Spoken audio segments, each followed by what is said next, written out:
Well, drivers and tech lovers, we're about to embark on a journey that's less about horsepower and more about, well, gigabytes. This is the 2024 Lincoln Nautilus Reserve. And I'll be honest, this isn't a car I would have typically gotten excited about. I'm the kind of driver that loves that visceral connection between driver and machine, but what we have here is something different. My challenge: can a driving enthusiast like me find joy in something that seems more programmed than passionate? What's it like? Buckle up, my friends. Let's go for a drive.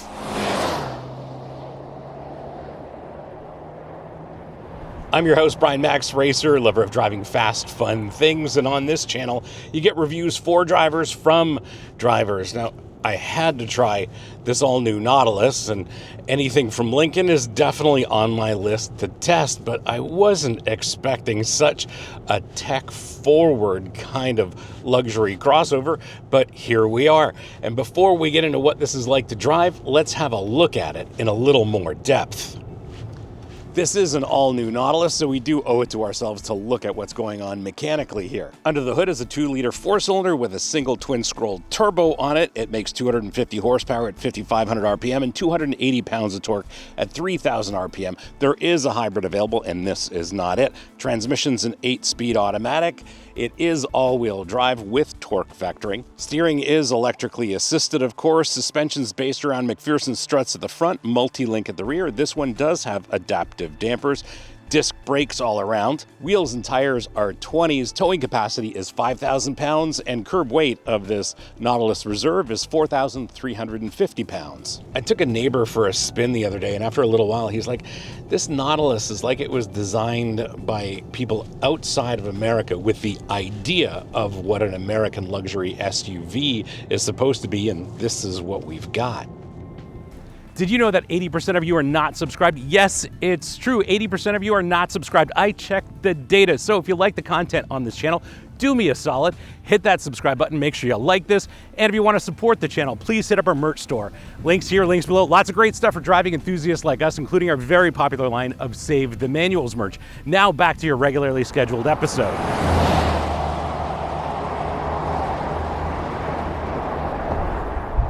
This interior looks like it was inspired by a first-class airline cabin, and then they shrunk it down and said, yeah, this is good for suburban America. Here in the driver's seat, this is a completely different experience. You're presented with this oddly shaped steering wheel. I had no idea that Lincoln had done this kind of design, and I'm not sure why they've actually done that. In my seating position, this abbreviated part of the steering wheel, where it becomes a little flatter on the top, actually does block the speedometer. Apparently this was done for ergonomic reasons, and maybe I'm an outlier from an ergonomic standpoint, but indeed the top of the steering wheel does block the speedometer for me. Even here, where we've got a low speed, tighter turn, it's a bit unnatural because it's not round. And when you're doing a little bit of hand over hand or in a parking situation where you're steering quickly, it's just unusual. Yes, you do get used to it, but this is not my favorite kind of setup. After that, the experience is dominated by this entire dashboard being filled with screens. And yes, you can put lots of information there. It is customizable to a certain degree, but it's something very different that I've never experienced before. One of the things I really do appreciate about this interior are these seats. This driver's seat is fantastic. It's highly adjustable, very supportive, very comfortable, and in this Reserve trim, it's heated, it's cooled, and does have a massaging function. So all around, you're going to be very comfortable, but the amount of adjustment in the seat is incredible. When I first got in this thing, I'm like, this is incredibly complicated. And then when I went to adjust the seat, I'm like, how the heck does this all work? And had to consult the manual. And it's not like I can't handle a car that's complicated. I mean, I drive our AMG GT4 race cars, and they've got a 50-something page operator's manual. On top of that, it's just very comfortable over longer drives. Absolutely love it in that way. After that, we do have a mix of modern and maybe a little postmodern Lincoln ergonomics. So a lot of the controls, a lot of the secondary controls are familiar, like the turn signal stalk, wiper stalk, and these shift keys. It's almost like you're playing the piano when you're parking this. If you got a multi-point turn, it's kind of like playing the piano. It's very odd experience in that regard, or at least non-traditional, and it works just fine. What is missing, and also probably on point with this Nautilus, is there are no shift paddles here, so nothing on the back of the steering wheel. In terms of the tech, first of all, it's one of these Google first systems. Yes, it will run Apple CarPlay, but it's really not at its best. It really wants you interfacing with the system and the car through Google, and that works just fine. But I would prefer if Apple CarPlay was more native in this Nautilus, because that's what my preference is. It's not to say that the Google system doesn't work. It works just fine, but I just prefer the way Apple CarPlay presents all the information I'm looking for when I'm behind the wheel. And yes, loads of connectivity here, much more than we need to discuss. There is a wireless charger here, a couple of cup holders, and lots of connections for you and your passengers to charge and connect your phones. This Nautilus does have an abundance of space inside. Here in the front row, lots of room, lots of storage, and you and your front seat passenger are going to be very comfortable. Then in that second row, it's enormous as well. I've sat for a bit in that second row. It is very, very spacious, and the seating is almost as comfortable as this front row. It's definitely not a second class kind of setup in that second row at all. And in terms of cargo carrying capacity, there's loads of space underneath that hatch, and in fact there's a full-size spare underneath the floor in the back. Who knew in 2024 you could still get a full-size spare? Excellent visibility from the driver's seat in all directions. Yes, cameras, parking sensors will help you with parking situations, but I'm not a big fan of the mirrors. They seem a little narrow for my liking, but otherwise you can see out of this thing just fine in all directions, and really there aren't any compromises. Lots of tall glass all around, so no trouble on the open road or navigating city streets like I do. The isolation and noise canceling in this Nautilus is so good. It's like you could be driving through a hurricane and still hear your Backstreet Boys perfectly. But what I will say is that this Revel sound system is incredible. Wish I could demonstrate it for you, but alas, I can't. But trust me, this sound system is fantastic.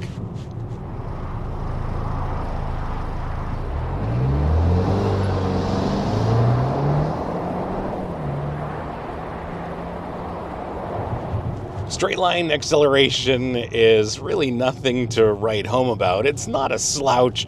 It'll do 0 to 60 in 7.5 or low 7 seconds, and that's just fine. But the real story is how this engine builds torque. 280 pounds of it, and it's fairly low in the rev range, so there's no trouble at all accelerating up to speed, whether you're going from a standing stop or accelerating up to highway speeds. Excite drive mode, responsive and engaging. Normal drive mode, effortless and balanced. Conserve, efficient driving. Excite, responsive and engaging. That sounds like mine. Slippery, slick, icy, or loose surfaces. Deep conditions. Heavy snow or sand assist. Let's go back to Excite.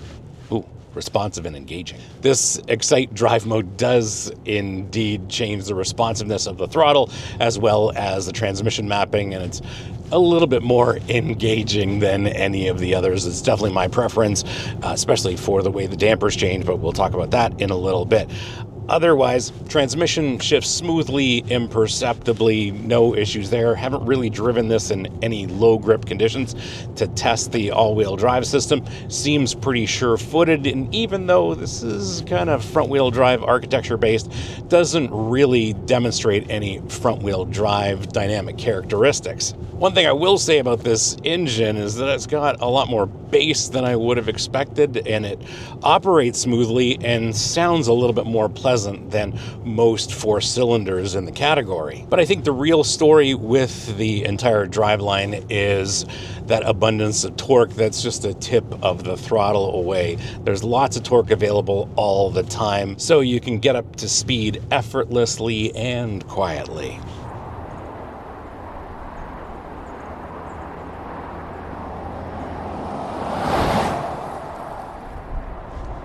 In terms of handling, this is a different thing and not what I was expecting. It's like Lincoln has reverted to the dynamics that drivers in the 70s kind of demanded. It rides softly, comfortably, and if we go to that, normal drive mode, the dampers become quite soft on both compression and rebound, and I don't know if we're going to hit any meaningful bumps here. Let's see.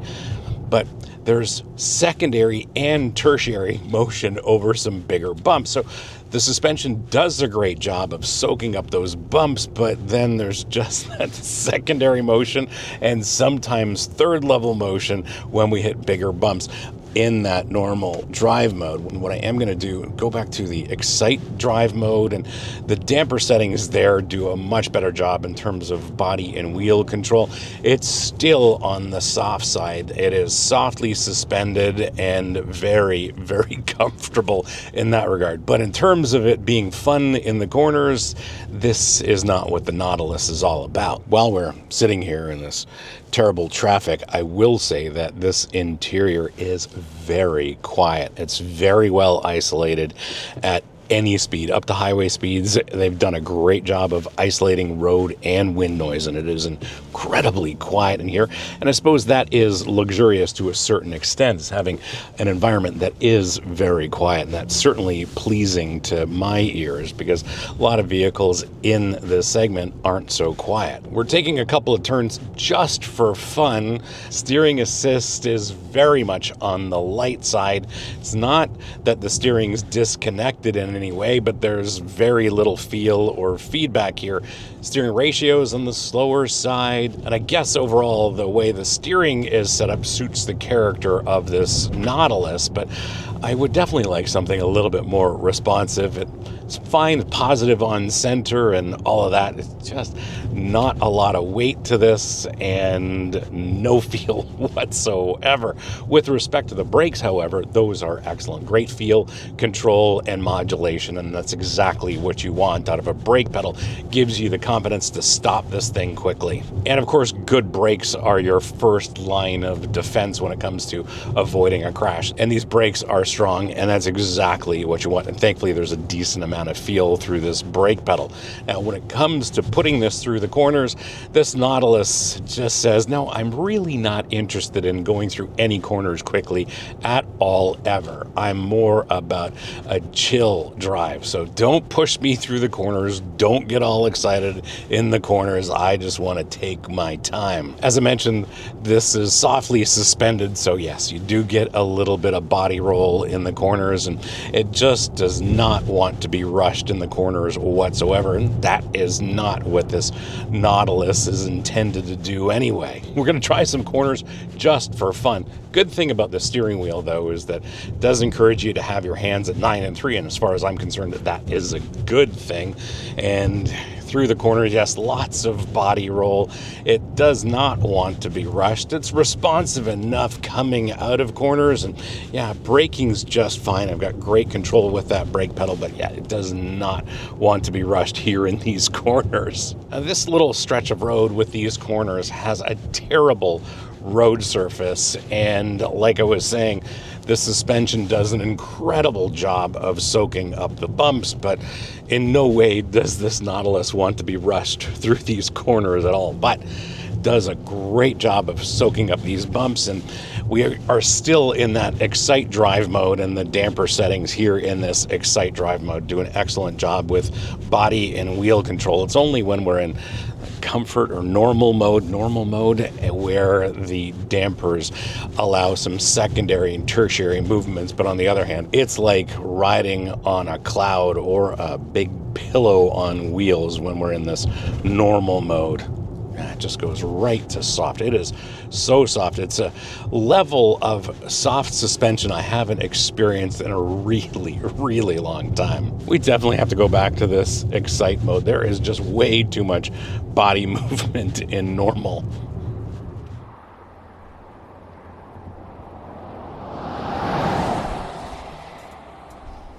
How do you spec yours? Well, interesting question. What you are looking at is a fully equipped Nautilus Reserve, and this is as spendy as you can go without going black label. This is the white metallic tri-coat paint with the black onyx interior. This does have the Rebel 3D sound system, which is a stunner. Base price of a Nautilus is $54,850 in the US, and as tested, this is $68,605. In Canada, base price is $61,900, and as tested, this is $79,450, and these prices are before freight, local taxes, and incentives. In terms of speccing yours, this is a fairly easy question to answer because there really aren't any performance considerations other than the hybrid drivetrain, and that's a completely different consideration. But I do appreciate a lot of the luxuries in this particular model. I love the seats. I love the fact that they're heated, cooled, highly adjustable, and have a massaging function.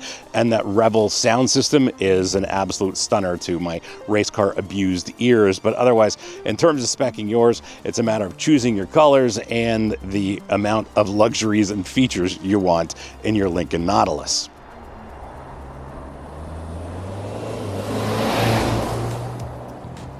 My verdict, well, after a week with this Nautilus Reserve, I've come to some revelations, and most importantly, Lincoln is not designing this to be any kind of sporting SUV to win over drivers like me, or maybe even you.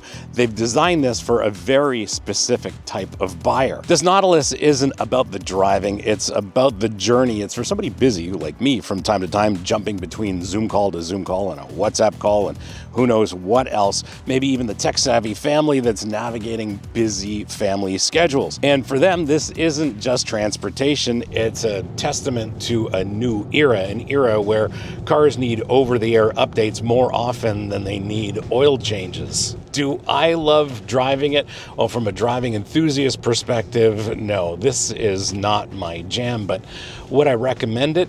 Absolutely, but to a very specific kind of buyer. If you're looking for a mid-size crossover SUV and your priorities are luxuries, connectivity, and cutting-edge tech, well, this isn't just a good choice, it might be the best choice. Thanks for hanging out with me today and having a look at this 2024 Lincoln Nautilus Reserve. Hope you enjoyed this episode, and if you did, well, you're not new, you know what to do. Smash the subscribe button, turn on your notifications, like this, and as always, sharing is caring, so please share this with your friends, especially on Reddit, because on Reddit, they really need to see reviews for drivers, from drivers. If you have any questions or comments, please leave them in the comments below. I'll get back to you as soon as I can. And if you want to support the channel, please hit up our merch store. Links here, links below. Lots of great stuff for driving enthusiasts like us, including our very popular line of Save the Manuals merch. Thanks again for watching. We'll see you again next time. And remember, cars don't understeer by themselves, not even Lincolns.